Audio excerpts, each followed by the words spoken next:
이곳에 있는 모든 분들과 또 우리 방송을 통해서 하나님 말씀을 듣는 모든 분들께 하나님 나라의 의와 기쁨과 평강이 가득하기를 예수님의 이름으로 축복합니다. 아멘.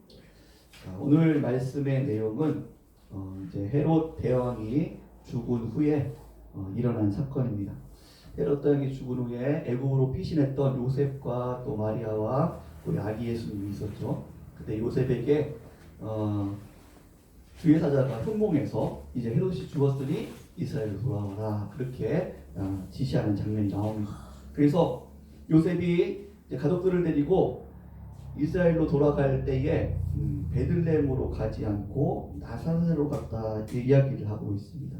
왜냐하면은 헤롯 대왕의 아들인 아킬레오가 이어서 왕이 됐기 때문에 나사렛으로 갔다 그렇게 이야기를 합니다. 그러면서 이 23절에 보니까 나사렛이라는 동네에 가서 사니 이는 선지자로 하신 말씀에 나사렛 사람이라 칭하리라 하심을 이루려 함이라 라고 말씀하고 있습니다. 우리 마태복음 2장에 보면은 네 가지 예언이 나오는데 이 네 가지 예언이 이루어진 사건 중에 오늘은 마지막 사건입니다. 마지막 예언의 말씀입니다. 마지막 예언의 말씀에 나사렛 사람이라 예수님께서 메시아가 나사렛 사람이라 칭하리라 하심을 이루려 한다. 이 말씀이 이제 이루어졌다라고 지금 선포하고 있습니다. 오늘 요셉이 이스라엘로 돌아갈 당시 이 아킬레오가 왕이 됐는데 아킬레오는 헤롯 대왕의 아들이죠. 그 역사문화를 보면은 헤롯 대왕만큼 막 잔인한 그런 임금이었기 때문에 요셉이 예루살렘과 가까이 있는 베들레헴으로 가지 않고 저 갈릴리 지방 북쪽이죠. 갈릴리 지방은 이스라엘 북쪽인데 북쪽에 있는 아주 산골 동네인 나사렛 동네로 들어가게 됩니다. 어떻게 보면 이것은 당연한 것으로 볼 수 있습니다. 왜냐하면은 요셉과 마리아의 고향이 바로 나사렛이라는 그 동네였기 때문에 당연히 애굽에 있다가 이스라엘로 돌아가면은 나사렛이라는 동네에 가는 것이 당연한 것이었죠. 근데도 불구하고 오늘 말씀에 보면은 사도 마태는 이 나사렛으로 가는 것, 그래서 메시아가 나사렛 사람이라 칭함을 받으리라 라는 것이 구약에 예언되어 있고 그 말씀이 이제 이루어졌다 라는 것을 강조하고 있다는 것입니다. 자, 그러면은 이 마태가 왜 이 부분을 강조했을까? 오늘 본문을 한번 살펴보도록 하겠습니다. 오늘 본문을 해석하는 데 있어서 23절을 해석하는 데 있어서 좀 곤란한 부분이 있습니다. 그것이 뭐냐면은 구약을 살펴보면은 구약 성경에는 나사렛 동네라는 이름이 한 번도 나온 적이 없습니다. 그리고 어떤 선지자들도 메시아가 나사렛 사람이라 일컬음을 받으리라 라고 직접적으로 예언한 구절이 하나도 없다는 것이죠. 그런데도 불구하고 마태는 선지자로 하신 말씀에 나사렛 사람이라 칭함을 받으리라 이 예언이 있었다라고 이야기하면서 그 예언이 지금 이루어졌다라고 말씀하고 있다는 것입니다. 그럼 이 부분을 우리가 어떻게 해석을 해야 될 것인가 라는 부분이죠.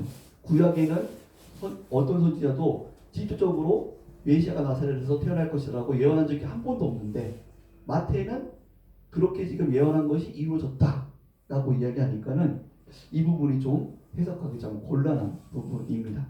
그런데 이 부분을 해석할 때 우리가 한글 성경이 해석이 번역이 좀 약간 부족한 부분이 있는 것을 좀 아셔야 됩니다. 우리가 이건 원문은 히브리어, 헬라어, 아람어로 되어 있는데 그것을 우리가 한글로 해석하는 거지 않습니까? 근데 해석할 때에 오늘 본문은 좀 부족한 약간 해석에 보충이 좀 필요한 부분입니다. 그것이 뭐냐면은 첫 번째로는 여기서는 마태복음 2장 23절에 보면은 이는 선지자로 하신 말씀에 라고 말씀하면서 마치 선지자 한 명이 예언한 것처럼 이야기를 그런 뉘앙스가 생각이 되는데 그런데 원문을 보면은 선지자 한 명이 이야기한 것이 아니라 선지자들로 하신 말씀에 라고 그렇게 복수형으로 되어 있습니다. 복수형으로 선지자들로 하신 말씀이 선지자들이 말씀하셨습니다 라고 이야기되고 있다는 거죠. 그래서 그 원문을 직접적으로 지적하면 이렇게 해석할 수 있습니다. 제가 한번 읽어드리겠습니다. 이는 선지자들이 하신 말씀입니다. 그것은 곧 나사렛 사람이라 칭하리라 하심을 이루려 함이니라 라는 말씀으로 우리가 직역할 수 있습니다. 네.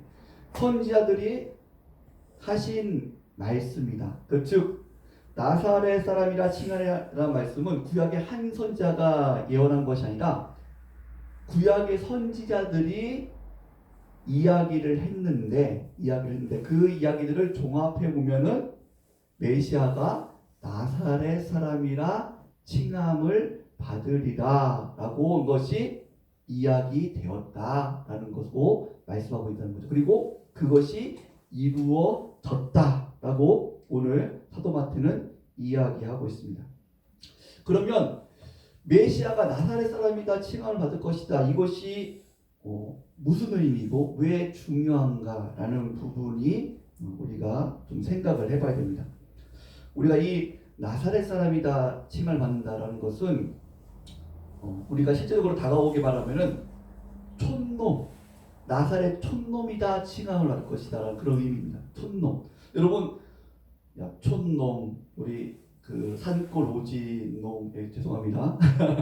이렇게 이야기하면은 그것을 어떤 의미가 담겨 있습니까? 그 사람을 무시하고 조롱하고 그런 의미가 담겨 있지 않습니까? 이렇게 뭔 얘기를 할 때에 야 촌놈이 뭘 한다고 그래, 이거 완전히 그런 말 하잖아요. 너 같은 무식한 사람이 뭘 한다고 그래, 이렇게 할 때에 우리가 촌놈이라고 얘기하지 않습니까? 그 같은 의미가 나사렛 사람이라는 곳에는 담겨 있다는 것이죠. 그래서 요한복음 1장에 보면은 이제 빌립이 나다니엘, 친구 나다니엘을 찾아가서 예수님을 소개합니다. 예수님을 소개할 때, 야, 우리가 메시아를 만났다. 메시아는 바로 나사렛 사람이다. 나사렛 예수다. 라고 말하니까는 나다니엘이 뭐라고 말합니까? 나사렛에서 무슨 선한 것이 날 수 있겠냐라고 하는 장면이 나옵니다.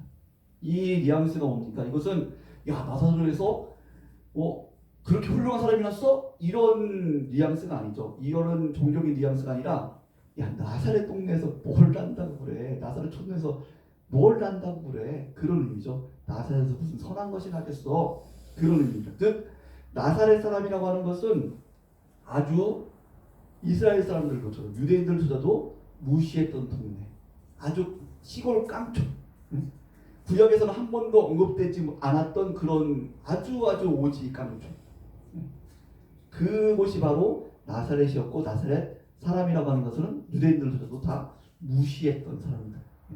유대인들 남쪽에 살던 사람들이 갈릴리 사람들을 무시했거든요. 위에 북쪽 갈릴리 총동네라고 다 무시했는데 그 갈릴리에 사는 사람들조차도 무시했던 동네가 바로 나사렛이라는 거죠. 즉 메시아가 이 땅에 오시는 예수님께서 우리는 어떻게 보면은 칭송을 받고 예수님은 메시아십니다, 칭송받을 것처럼 오는, 사람들이 환영할 것처럼 오는 거라고 생각을 했는데 지금 사도 마태는 이야기하는 겁니다.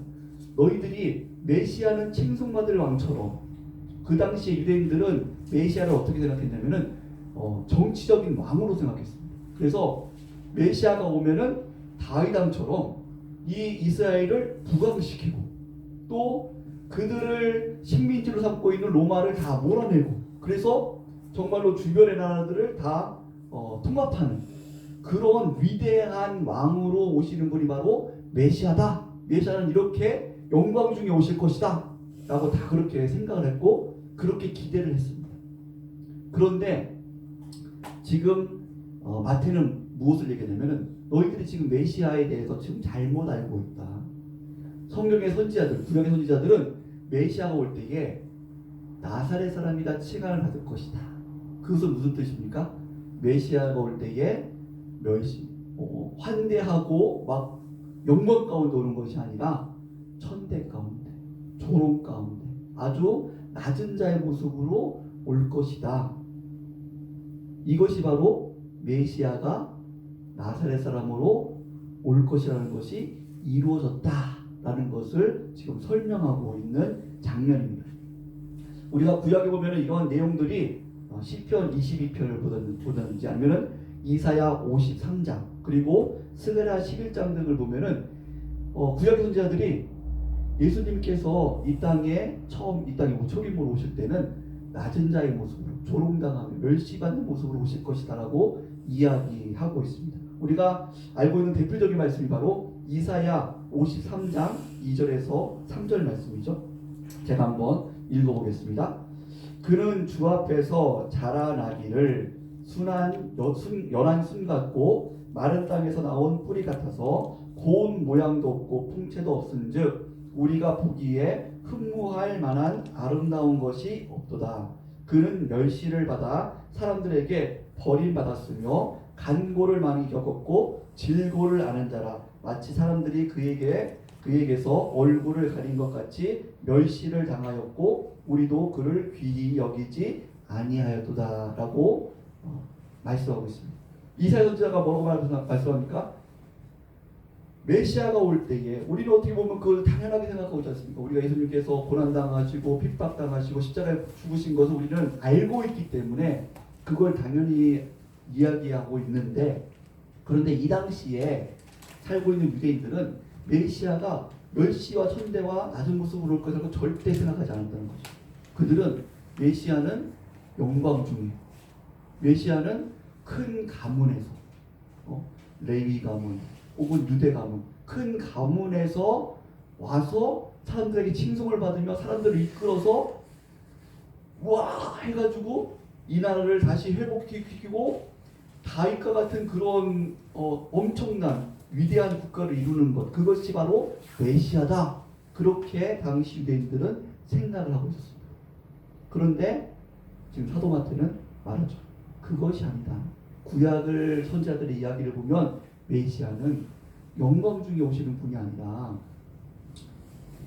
어떻게 막 이 나라를 이렇게 뒤집어 엎어 오시는 분이 아니라 그분은 멸시와 천대, 조롱의 모습, 아주 낮은 자의 모습으로 오셔서 우리의 죄를 위해서, 우리의 죄를 대속하기 위해서 정말 낮은 자의 모습으로 고난당하고 멸신당하고 그리고 죽임을 당할 것이다. 그런 모습으로 올 것이다.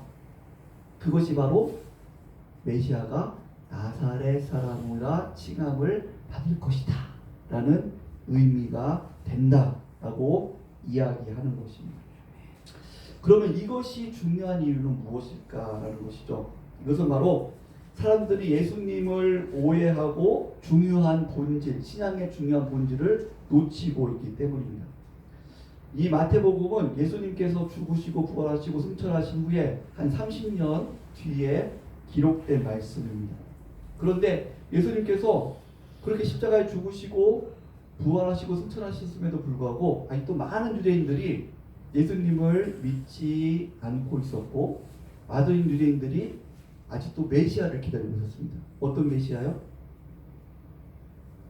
영광과 어떤 존귀와 다윗왕과 같은 그런 엄청난 카리스마, 그런 왕의 모습으로 메시아를 기다리고 있었어요.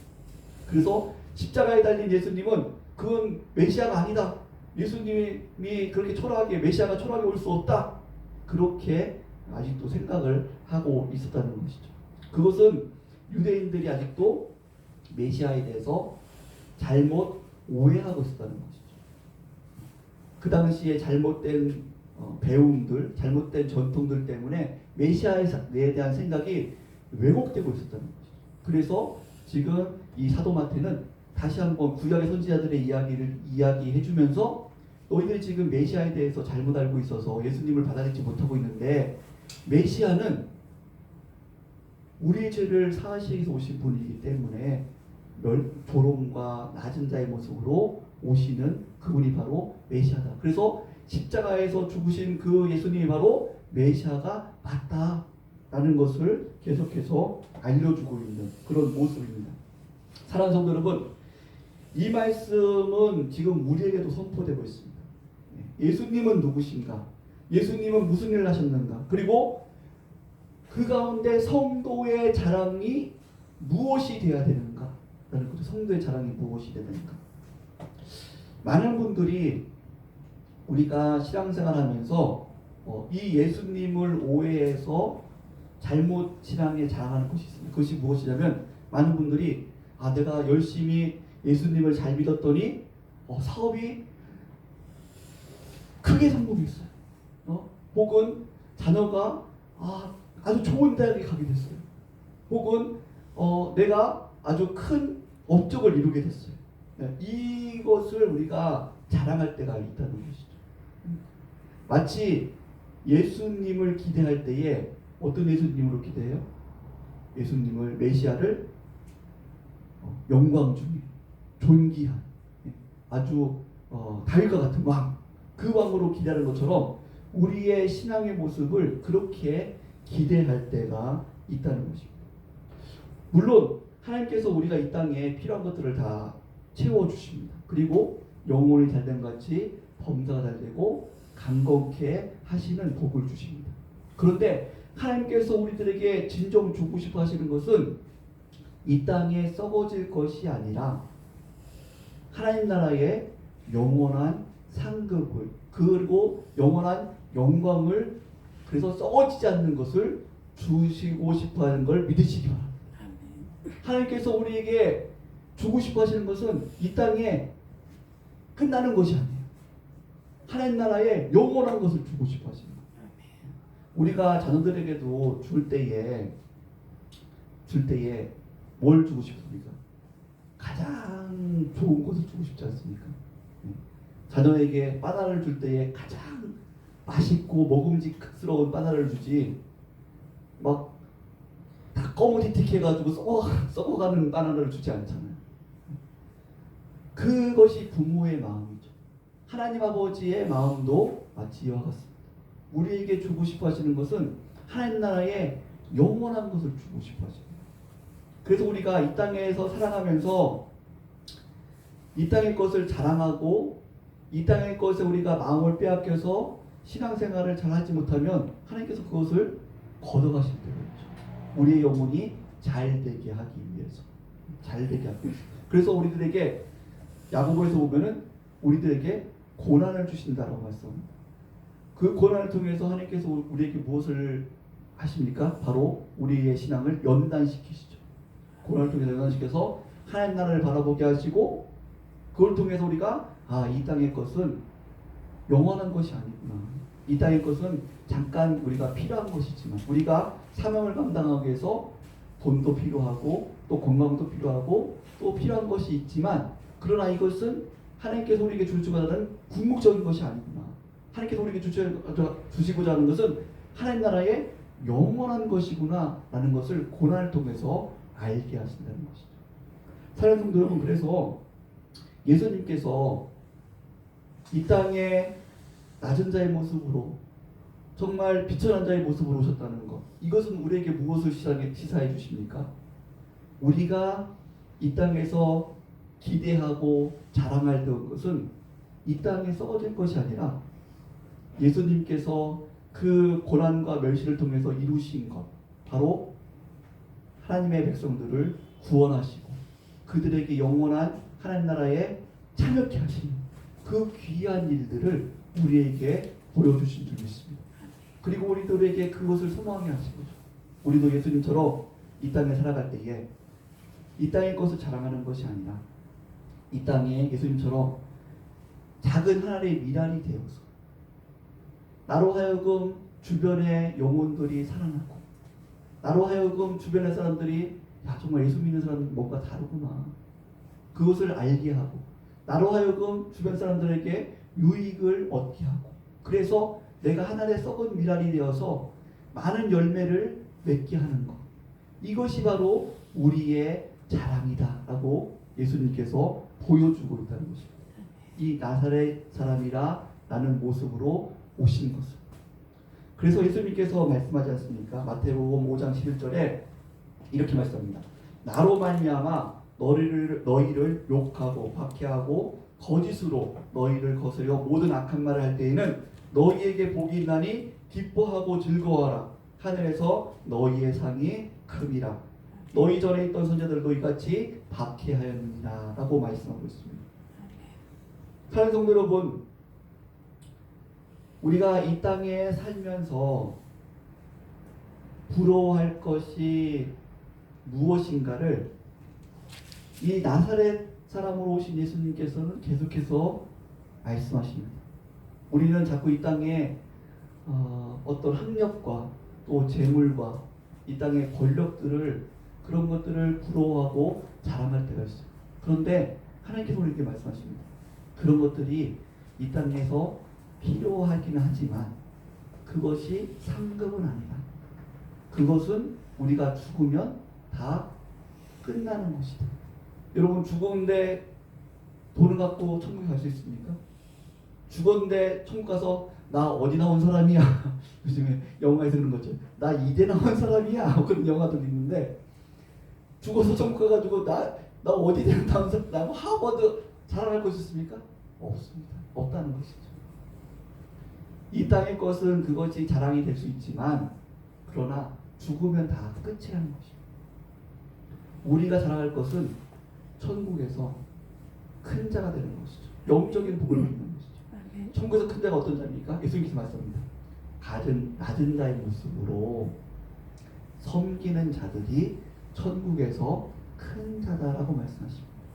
이것이 바로 메시아가 나사렛 사람, 그 멸시와 천대받는 모습으로 오신 것이다 라고 말씀합니다. 사람들은 말합니다. 야, 예수 믿으면 뭐가 나와? 예수 믿으면 밥이 나와, 떡이 나와. 예수 믿으면 사업이 성공해? 라고 말을 하는데, 그런데 우리는 거기에 대해서 당당하게 말하시죠. 무엇을 말합니까? 예수 믿으면 죽어서 지옥 가지 않고 천국에 가. 예수 믿으면 우리가 영원한 상급을 받을 수 있어. 이 땅에 정말로 요즘에 80, 90, 100까지 산다고 하지만 천국은 영원히 사는 거예요. 지혜가 무엇입니까? 지혜는 예수님을 믿는 것이 지혜인 줄 믿습니다. 예수님을 믿는 것이 하나님을 알지 못하면 이 땅이 다인 것처럼, 이 땅에 부귀영화가 다인 것처럼 거기에 전 인생을 바쳐. 이 땅에 마치 모든 이 땅의 것이 행복인 것처럼 전 인생을 바쳐. 그런데 우리는 이 땅에 좀 부족해도, 이 땅에 돈이 좀 부족하고 이 땅에 무엇이 좀 부족해도 그래도 감사할 수 있고, 그래도 위안을 받을 수 있고 평안을 누릴 수 있는 이유는 이 땅의 것은 어차피 다 죽으면 끝이 난다는 것이죠. 하나님께서 우리에게 주시는 상급은 영원한 것이고 이것은 썩어지지 않는다는 것입니다. 이것이 하나님께서 주신 복이고 우리에게 주신 참된 지혜인 줄 믿습니다. 바로 예수님께서 나사렛에서 오시면서 그 지혜를 알려주신 것입니다. 사랑하는 여러분, 물론 우리가 이 땅에 건강도 필요하고 돈도 필요하고, 그래서 예수님께서 말씀하셨죠. 너희가 일용할 양식을 구하라고 주기도문에도 말씀하셨어요. 그래서 우리가 이 땅에서 것은 안 필요합니다. 건강 안 필요하고 물질 안 필요, 이것이 아니에요. 이것은 잘못된. 그래서 이단들 보면은 마치 천국에 상급이 있으니까 그것만 바라보면서 이 땅의 모든 것을 다 바치라고 막 그렇게 하는 이단들이 있지 않습니까? 이건 잘못된 거죠. 우리가 이 땅에 건강도 필요, 건강을 위해서 기도하고, 우리가 이 땅에 물질을 위해서, 또 사업이 잘 되기 위해서, 또 되도록이면은 좋은 대학에 가고 좋은 직장에 얻고, 또 되도록이면 남들보다 더 잘 되기 위해서 기도하면서 열심히 해야 돼. 그런데 그것을 자랑하지 말라라는 것입니다. 그것은 우리가 이 땅에 하나님께서 청지기로 주신 거예요.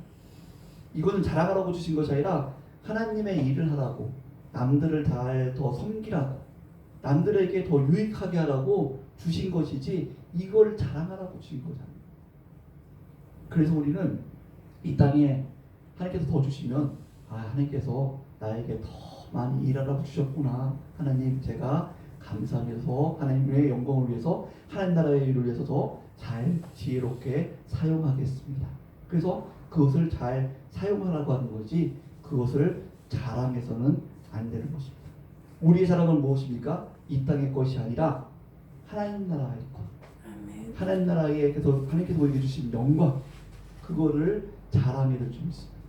이 땅의 사람들은 이 땅의 것을 자랑하면서 자꾸 예수 믿는 사람들을 오해하죠.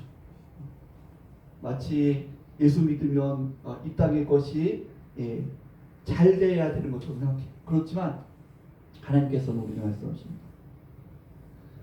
이 땅에서 우리가 정말로 기뻐해야 되고 사랑해야 될 것은 나는 하나님의 사람입니다.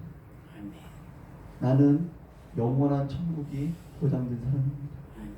그래서 죽음이 오더라도 나는 그것을 기뻐할 수 있습니다. 왜냐하면 죽음은 하나님께서 나에게 주신 영원한 상급으로 영원한 천국으로 가는 통로이기 때문에 그것조차도 우리는 기쁨으로 받아들일 수 있는 것, 그것이 바로 믿음이다라고 말씀하고 있습니다. 말씀을 마치도록 하겠습니다. 사랑하는 여러분, 예수님께서는 이 땅에 나사렛 사람이다, 나사렛 사람이다 칭함을 받고 오셨습니다.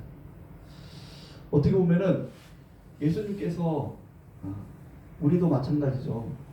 이 땅에서 일을 할 때에 야, 저 사람 서울대 나왔대. 그러면은 더 인정받고 일하기 쉽지 않습니까? 야, 저 사람 하버드 대학 나왔대. 야, 저 사람 어디 대기업 사람이래, 대기업 임원이래. 그러면은 더 인정받고 일하기도 쉬워요. 전도하기, 어떻게 보면 전도하기도 쉬워요. 야, 저 사람이 카이스트 대학의 박사님이래. 그러면은 전도하기도 좀 더 쉬울 것이 어떻게 보면 모습이에요. 그런데도 불구하고 예수님은 왕자로 태어나지 않으셨어요. 어떤 로마의, 예수님께서 만약에 로마의 그 원로의 아들로 태어났다. 그러면 더 일하기, 우리가 생각할 때 더 일하기 쉬웠을 거라고 생각되죠. 예수님께서 황제, 로마 황자의 아들로 태어나셨다. 그러면 유대 지방에 왔을 때에 많은 사람들이 친송했을 겁니다. 많은 사람들이 오히려 예수님을 환영했을 거예요. 근데 예수님은 그렇게 오시지 않으셨어. 오히려 나사렛 촌동네. 야, 나사렛에서 무슨 선한 것이 나. 나사렛 사람이야? 너는 비켜. 이런 멸시받는 모습으로 오셨다는 거죠. 우리의 신앙의 모습, 우리가 갖고 있는 진정한 보배는 세상 사람들이 알지 못합니다. 하나님께서 주시는 영원한 상급과 그 구원의 복은 이 세상 사람들은 알지 못해요. 그래서 무시하죠. 예수 믿는 게 뭐 대단하다고 그래요? 예수 믿는 게 뭐, 예수 믿으면 뭐 밥이 나와? 뭐가 나와? 뭘 대단하다고 그래요? 무시합니다. 그렇지만 나중에 모든 사람들이 알게 될 것입니다. 하나님 앞에 서는 날 모든 사람들이 알게 될 것입니다. 야, 예수 잘 믿는 게 최고였구나. 이 땅에 어떤 대학에, 어떤 사업에, 어떤 대기업에 들어가는 것보다 예수님 믿는 것, 그것이 잘 믿는 것, 그것이 최고였구나. 그것이 큰 상급이었구나. 나중에 마지막 심판할 때는 모든 사람들이 다 알게 될 것입니다. 사랑하는 성도 여러분, 이 하나님께서 주신 이 은혜를 우리가 바르게 깨달아서 이 땅에 살아가면서 잠시 고난이 있더라도, 잠시 연약함이 있더라도 우리가 표대를 잊지 않고 하나님, 이 가운데서 제가 하나님 앞에 최선의 삶을 살겠습니다. 하나님께서 기뻐하시는 삶을 살겠습니다. 하나님, 이 속에서도 제가 하나님의 영광을 위해서 살겠습니다. 이러한 가장 귀중한 보배를 잃지 않는 우리 성도님들 삶이 되시기를 예수님의 이름으로 축복합니다. 우리 같이 기도하겠습니다. 오늘 말씀을 생각하시면서